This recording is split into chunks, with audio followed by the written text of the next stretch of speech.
Hamza abi hoş Buraya geldin. abim eyvallah teşekkür ederim. Ne yapın abi iyisin inşallah. Valla çok şükür. Ayık gelmek yasak. Allah razı olsun kurban oldum. He. Ama şöyle söyleyeyim 10 numara. Bu mekana gelen herkes niye meyve suyu? Bura yani abim benim. Bir çıkar abi. Ayık kimse yok mübarek. Şırdanı bir çıkart abi. Abi çıkar abi. Ben bir şey Çıkar abi.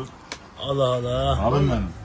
Şimdi hani büyük olduğu için abim yani Allah'ın yani şöyle söyleyeyim Narkotik şırdan şube. sıkıntı değil. Ama 10 numara buraya Abi sana düzgün gelmek yasak mı? gelin. Lan 5 milyar Şırdancı.